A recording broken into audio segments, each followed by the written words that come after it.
O Senhor esteja convosco.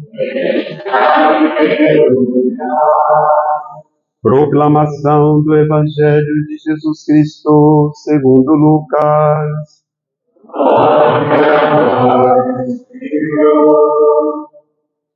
Naquele tempo, no 6º mês, o anjo Gabriel foi enviado por Deus a uma cidade da Galileia, chamada Nazaré, a uma virgem prometida em casamento a um homem chamado José. Ele era descendente de Davi, e o nome da virgem era Maria. O anjo entrou onde ela estava e disse: Alegra-te, cheia de graça, o Senhor está contigo. Maria ficou perturbada com estas palavras e começou a pensar qual seria o significado da saudação.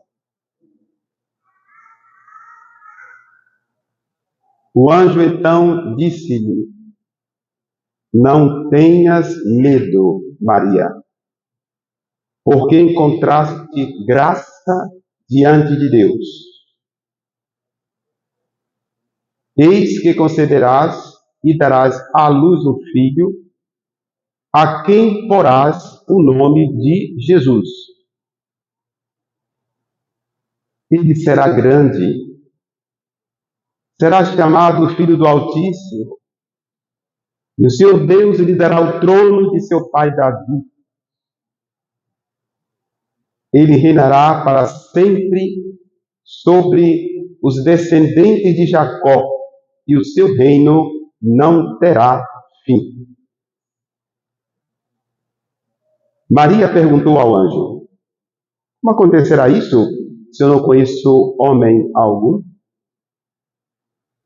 O anjo respondeu: O Espírito virá sobre ti, e o poder do Altíssimo te cobrirá com sua sombra. Por isso, o menino que vai nascer será chamado Santo, Filho de Deus. Também Isabel, tua parenta, concebeu um filho na velhice. Este já é o 6º mês daquela que era considerada estéril, porque para Deus nada é impossível. Maria então disse: Eis aqui a serva do Senhor. Faça-se em mim segundo a tua palavra. E o anjo retirou-se.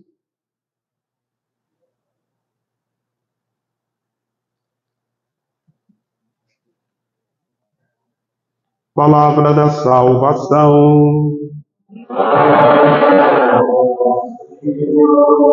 Que as palavras do Santo Evangelho perdoem os nossos pecados. Nos descei divina luz, a nós descei divina luz, e nós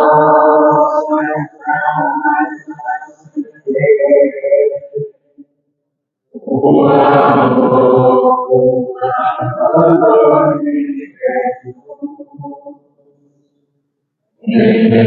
nós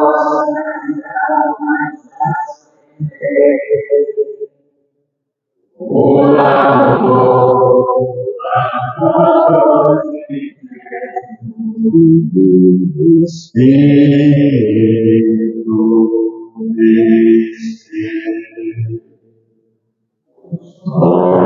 somos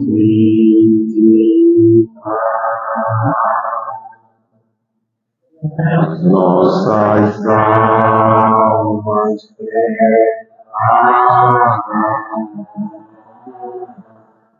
as nossas almas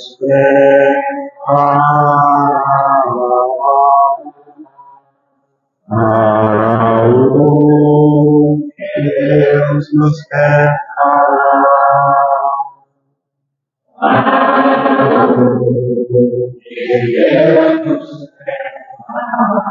Sois salva.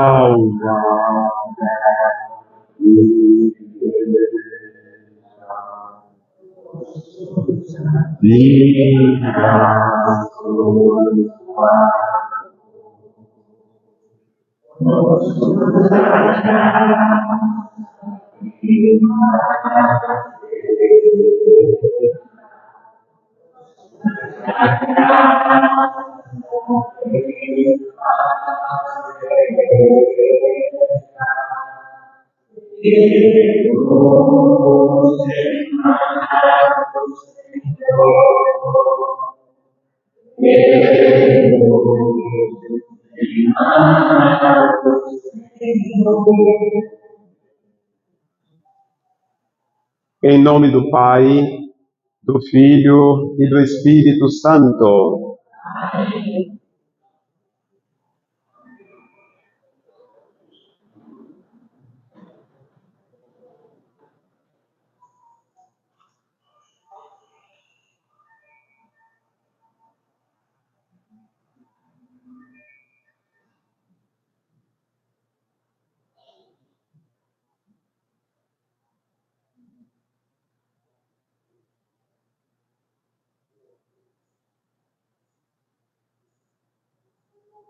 Estamos aqui para consagrar o dia do Senhor, o domingo.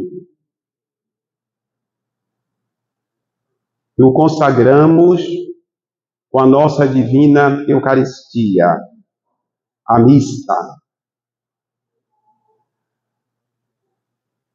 O fiel participa de modo frutuoso, colocando a sua interioridade em oração. Portanto, aqui formamos uma assembleia de pessoas orantes. Estamos aqui para orar. Pedimos a graça ao Divino Espírito Santo para que haja entre nós, não obstante as diversidades de preocupações, de vida, de sofrimentos, que haja entre nós um só coração e uma só alma. Um só coração e uma só alma. A sua oração não é sua, é nossa.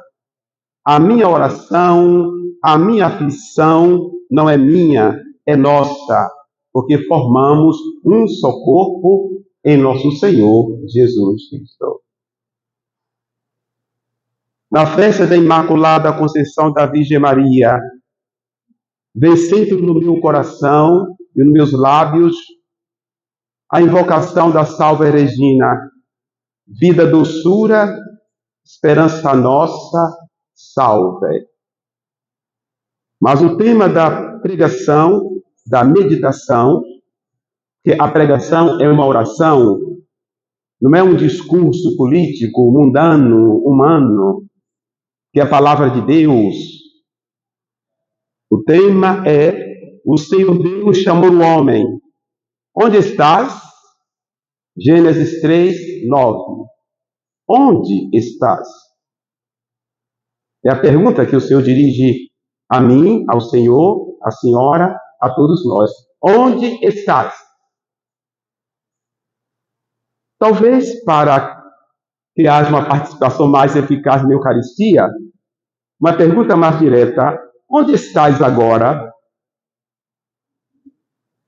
Onde estás? Onde está o teu coração, Vera?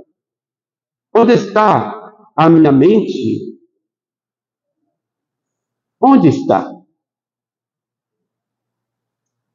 As Escrituras enfatizam a fé em Deus Criador. Deus é Criador, Redentor e Santificador, que governa com providência a nossa vida. Uma coisa maravilhosa. Deus governa com providência a nossa vida. Quando as pessoas se afligem, não tem aquilo, não tem outra coisa mais, a igreja. Eu digo, paciência. Acreditemos na providência de Deus. Deus governa com providência a nossa vida, a minha vida, a sua vida. Deus governa com providência. O ser humano, portanto, se coloca nesse contexto tão lindo como alguém que deveria corresponder criatura e filialmente ao Criador. Então, eu, você, nós, por misericórdia e graça, somos interlocutores de Deus. Podemos conversar com Deus. Que maravilha, não é? Nós podemos conversar com Deus. Mediante o seu Filho, na graça do Espírito Santo, conversar com Deus. Padre, mas eu não sei orar. Ore. Converse com Deus como você sabe conversar. Contudo, não há nada de predeterminado, porque a espécie humana é responsável pelas suas escolhas. Temos o livre-arbítrio. A metáfora das árvores plantadas no jardim do Éden está no centro da explanação do gênero literário do Gênesis. Ouvimos hoje a árvore da vida e a árvore do conhecimento do bem e do mal. Gênesis 3, 22. A primeira metáfora representa a eternidade, a árvore da vida, a eternidade. Queremos ser eternos. A eternidade. E a segunda, a totalidade, ter o domínio sobre todas as coisas, sobre o princípio e o fim, sobre o levantar-se e o deitar-se. Isto é, ambas metáforas representam os dons mais ambicionados pelos homens nas suas diversificadas conjunturas e projetos. O que é que nós mais ambicionamos? Ambicionamos uma eternidade, e aí poderemos cair no grande pecado do cientificismo. Muitos pensam que a ciência dará ao homem a eternidade. Não dará nunca. E ambicionamos a totalidade, ter o domínio sobre tudo na nossa vida. Por essa razão, que muitas pessoas não têm nem mais tempo de orar. Não, tempo é dinheiro. Para que você vai à igreja toda hora, todo dia? Está perdendo dinheiro. Cuidado, de que adianta ganhar o mundo inteiro se perde a própria vida. Há pessoas que têm muitas coisas, mas são pessoas mortas, cadáveres ambulantes. Segundo as Escrituras, um autogoverno erradica o homem do seu eixo, desorienta-o. Eu recorri ao latim, orire, significa um lugar onde o sol nasce, desorienta o homem que não tem uma bússola, não tem uma estrela, guia. E o leva a perder a inocência pela desobediência e o transtorna pelo caminho do mal, o caminho da serpente. Nesse sentido, queridos irmãos, o ser humano, criado para a comunhão com Deus, fomos criados para a comunhão com Deus. Portanto, uma pessoa que não é orante, uma pessoa que não reza, é uma anomalia. Criado para a comunhão com Deus, se autoconcebe como um vaso dilacerado na sua mais profunda realidade. Diz a palavra, o homem dividido pela desobediência do pecado, ao ouvir os passos de Deus, teve medo porque estava nu e se escondeu. Essa poderá ser também a nossa trajetória. Se nós não buscarmos a Deus, teremos medo de Deus ou construiremos ídolos? Construiremos ídolos e nos escondemos do verdadeiro Deus. Deus vivo, único Deus vivo e verdadeiro. A serpente simboliza o diabo, ela é amaldiçoada por ter ludibriado a mulher e a sua descendência. O diabo existe. Cuidado. No primeiro livro da Bíblia, destaca um contraste entre a serpente e a humanidade, mas ao mesmo tempo, a palavra de Deus deixa entrever uma esperança de salvação final para o homem. O homem tem jeito? Tem sim. Deus nos promete a salvação. Acreditemos nisso. Essa palavra de esperança encontra-se no proto-evangelho. Gênesis 3,15 chama-se proto-evangelho, o primeiro evangelho. Deus disse à serpente: porém, hostilidade entre ti e a mulher, entre a tua linhagem e a linhagem dela, ela te esmagará a cabeça. Quem é esta mulher? Desponta na plenitude dos tempos, segundo Gálatas 4:4-6, Deus enviou seu filho nascido de uma mulher, a bem-aventurada sempre Virgem Maria. Não é verdade que Maria não digo nem seja, é uma mulher comum. Ela não é Maria, mãe de Deus, queridas irmãs. Maria não é uma mulher comum, comum na espécie, mas extraordinária pela escolha de Deus, para resgatar os que estavam sob a lei, a fim de que nós recebêssemos a adoção filial. Segundo o Evangelho de Lucas, o cumprimento da promessa está embutido em forma de uma semente que contém todo o vigor de uma árvore frondosa na palavra graça. Ave cheia de graça. Nos iludimos às vezes pensando que a verdade ela se condensa nas grandes enciclopédias. Para Deus é diferente. Que Deus abrevia o seu mistério. E em Maria, ave cheia de graça. Graça é a abreviação do Evangelho. O Evangelho é a grande doutrina da graça. O Evangelho é a grande doutrina da nossa redenção, cheia de graça, plena de graça, plena de graça. Santo Agostinho, no seu livro, eu estou traduzindo agora, Vida Feliz, ele diz o seguinte: cheio é um termo que pode se tornar vazio, algo que pode se tornar vazio. Mas plenitude é algo que nunca pode baixar, permanece sempre a sua realidade. E no latim, o anjo São Jerônimo traduz como Ave Maria plena graciae, plena de graça, plena de graça. O tanque está cheio, mas pode estar vazio, mas Maria agora é plena, repleta de graça.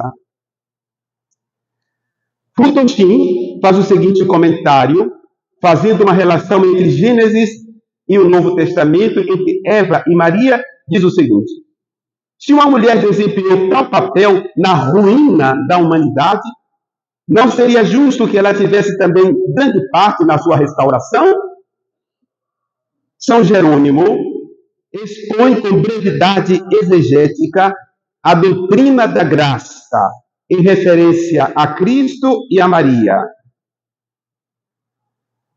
Diz, e com razão se diz, cheia de graça, porque aos demais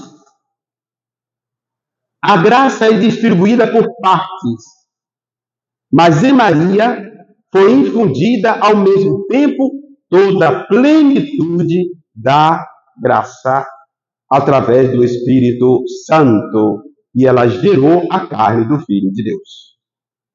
Papa Bento XVI, fazendo um comentário sobre a festa de hoje. O mistério da Imaculada Conceição da Virgem Maria, que hoje celebramos, recorda-nos duas verdades fundamentais da nossa fé. Antes de tudo, o pecado original e depois a vitória da graça de Cristo sobre o mal. Essa vitória resplandece de modo sublime na Santíssima Virgem Maria e resplandecerá em cada um de nós, a partir do nosso batismo, da nossa confissão, da nossa comunhão, da nossa vida teologal. Uma pergunta: de onde provém a existência do pecado original? Se Deus, que é bondade absoluta, criou todas as coisas, de onde vem o mal? As primeiras páginas da Bíblia, Gênesis de 1 a 3, respondem a esse questionamento com a narração da criação e da queda dos nossos progenitores. Deus criou tudo para a existência. Em particular, criou no ser humano a sua imagem. Não criou para a morte, mas a morte entrou no mundo por inveja do demônio. Está escrito no livro da Sabedoria 1, 13, 14, que ao revoltar-se contra Deus, atraiu para o engano também os homens, queridos irmãos. Também hoje, o demônio atrai, arrasta a humanidade para essa oposição ferrenha contra Deus. Ferrenha contra Deus. Mas Deus prometeu que o filho de uma mulher esmagaria a cabeça da antiga serpente. Então, nós cristãos olhamos para o futuro com esperança.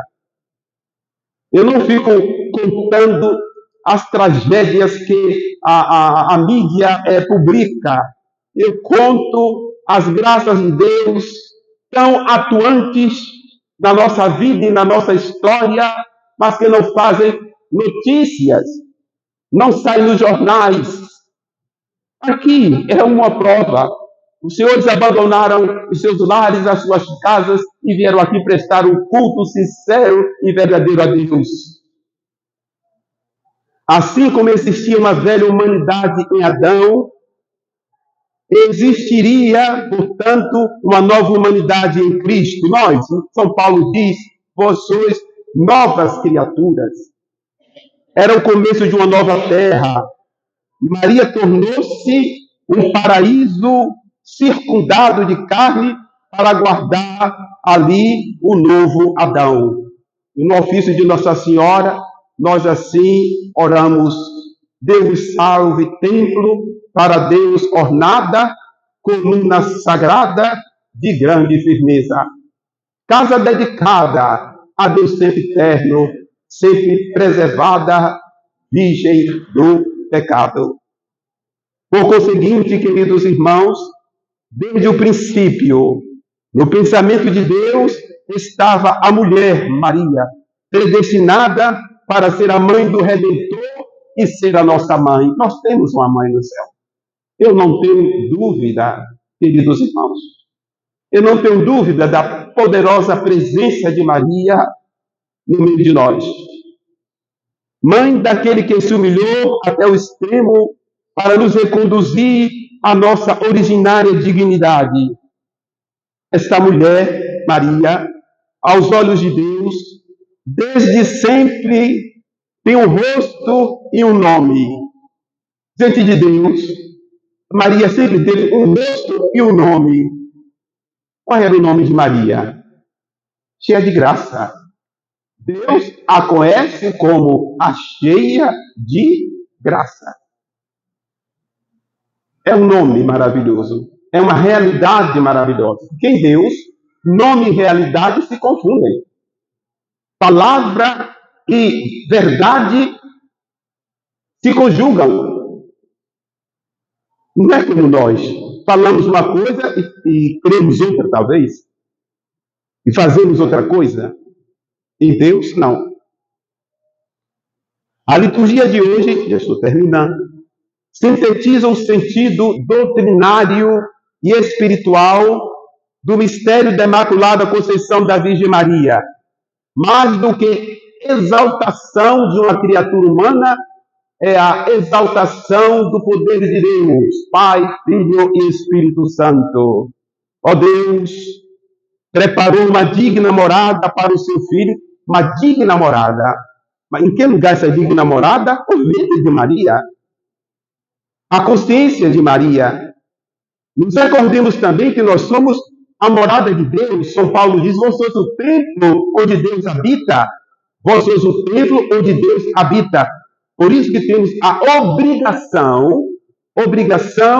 de celebrar uma liturgia perene na nossa consciência, uma liturgia perene no nosso coração. Se o nosso coração não celebra Deus constantemente, poderá se tornar a morada, a habitação dos demônios. É verdade, hein? Preparou uma digna morada para o seu filho, mas em virtude de que coisa? Em virtude da morte, paixão e ressurreição de nosso Senhor Jesus Cristo. O que aconteceria com os homens através da pregação do Evangelho, através do batismo, através da comunhão, através da confissão de pecados, através de uma vida de penitência e de oração? Tudo isso aconteceu de modo misterioso da bem-aventurada sempre Virgem Maria. Ela não poderia conceber a carne do Filho de Deus sendo marcada pelo pecado original. Queridos irmãos, voltemos para os nossos lares, festejando a bem-aventurada Virgem Maria, aceitando-a como nossa mãe. Virgem Maria, vós sois a minha mãe. Minha mãe faleceu, ela tinha mais ou menos 5 anos de idade, chorava muito na escola. Primeira vez que a minha professora me incutiu a devoção à Virgem Maria. Isso não rezava Ave Maria às 6 horas, ora e sempre. Avidamente, eu, na minha ansiedade infantil, esperava o toque do sino para me dirigir à Mãe do Céu. Que Maria, portanto, seja a nossa mãe, a Rainha da Bahia, Nossa Senhora da Conceição da Praia, e desde 1549, Tomé de Souza, com as suas esquadras, ele desceu aqui na Marina, em frente à Conceição da Praia, e construiu uma pequena ermida, e dedicou aquela ermida à padroeira de Portugal, Imaculada Conceição da Virgem Maria. O seu hino oficial diz: aos teus pés, todo o Brasil. Nossa Senhora Conceição da Praia, da Bahia, foi padroeira do Brasil, antes de ser evocada como Aparecida lá em São Paulo. Então, aos teus pés, Nossa Senhora da Conceição da Praia, todo o Brasil, toda a Bahia, as nossas preocupações, as nossas famílias, a infância abandonada, a igreja. Assim seja. Amém.